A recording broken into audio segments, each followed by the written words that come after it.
यह कथा शुरू होती है राजा के महल से, जहाँ बड़े बड़े विद्वान ब्राह्मणों के भोज की तैयारी चल रही थी।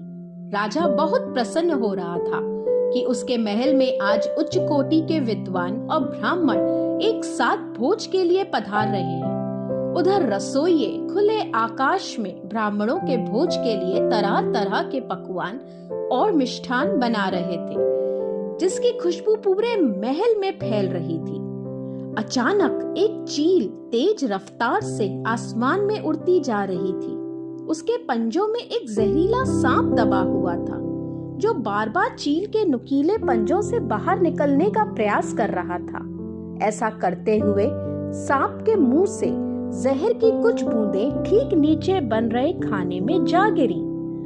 खाना बना रहे किसी भी रसोइये को सांप के जहर का खाने में गिरने का आभास तक नहीं हुआ। कुछ समय बाद वही खाना सभी ब्राह्मणों को परोस दिया गया। जहर इतना तेज था कि खाना खाते ही सभी ब्राह्मणों की मृत्यु हो गई। इस ब्रह्म हत्या का पाप जान राजा अत्यंत दुखी हो गया। इस अनजाने पाप कर्म का दोष किसके ऊपर जाएगा, इस बात का निर्णय अब धर्मराज यमराज को लेना था। समस्या अत्यंत गंभीर थी। आखिर इतने सारे ब्राह्मणों की हत्या का दोष किसके सर मढ़ा जाए? कौन है असली दोषी?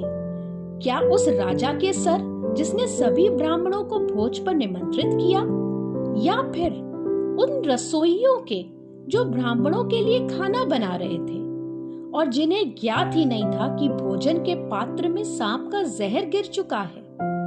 अब बचे सांप और वह चील, जो सांप को अपना भोजन बनाने के लिए इतनी मेहनत कर रही थी। वो सांप जो चील के पंजों से बचने का प्रयास कर रहा था। यमराज ने बहुत विचार किया और सोचा किसी की भी मंशा गलत नहीं थी। सब अपना अपना काम सही ढंग से कर रहे थे। यमराज ने इस विषय को कुछ समय के लिए वहीं रोक दिया। काफी समय बीत गया और फिर कुछ अनजान ब्राह्मण राजमहल का पता पूछने के लिए चौपाल पर गए, जहाँ कुछ लोग खड़े हुए थे।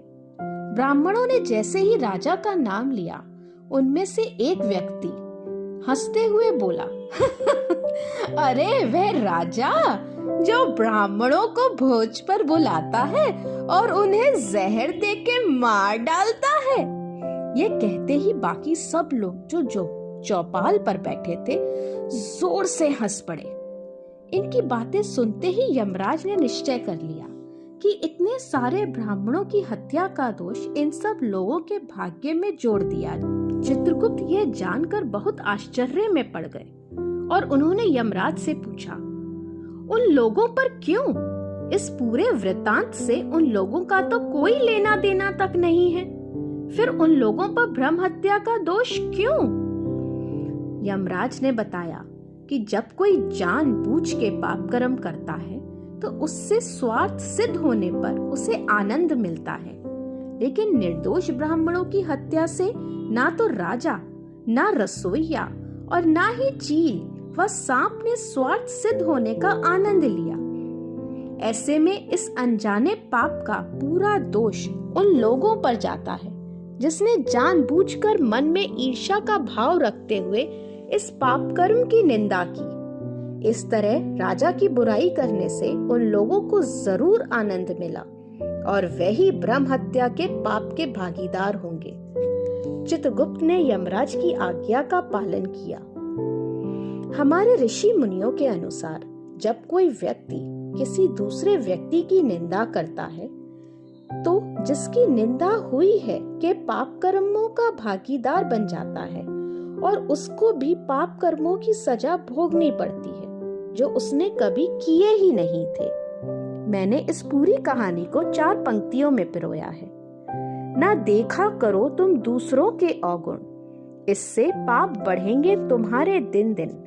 देखना है तो देखो सबके गुण, सुख मिलेगा बढ़ेंगे तुम्हारे पुण्य। धन्यवाद।